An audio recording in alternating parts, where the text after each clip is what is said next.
আওয়ামী ষড়যন্ত্র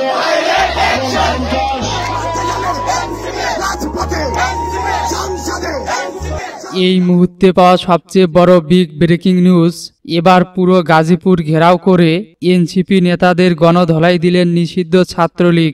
দেশের এমন বিশৃঙ্খলা দেখে সাধারণ জনগণের উদ্দেশ্যে ডক্টর ইউনূস কেঁদে কেঁদে কি বললেন, এই বিষয়ে বিস্তারিত জানতে সম্পূর্ণ ভিডিওটি না টেনে শেষ পর্যন্ত দেখুন।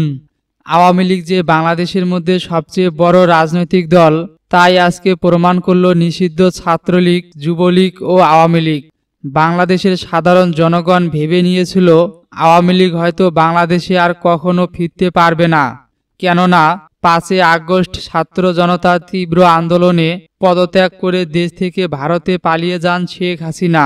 এরপরে রাজপথে কখনো আওয়ামী লীগের সংগঠনকে দেখা যায়নি।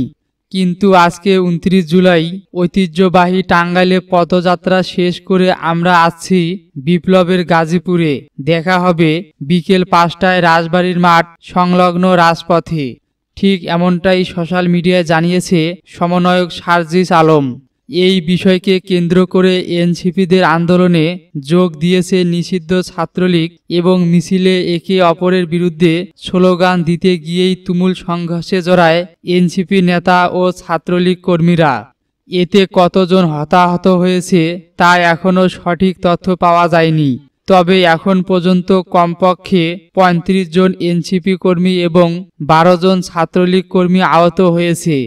এদিকে সাধারণ জনগণের মনে প্রশ্ন, এনসিপি নেতারা জনগণকে ভুল বুঝিয়ে শেখ হাসিনাকে দেশ থেকে তাড়িয়েছে এবং তারা বাংলাদেশের অর্থ এবং সম্পদ লুট করে খাওয়ার চেষ্টা করছে। তাই তো 2026 সালে জাতীয় দ্বাদশ নির্বাচনে অংশগ্রহণ করার জন্য তারা নতুন একটি দল এনসিপি গঠন করেছে।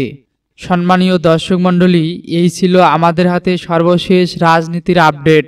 তো আপনার কাছে কি মনে হয়, সত্যি কি এনসিপি নেতারা বাংলাদেশকে লুট করে খাওয়ার জন্য দল গঠন করেছে, নাকি বাংলাদেশকে স্বৈরাচার মুক্ত করার জন্যই তারা নতুন দল গঠন করেছে?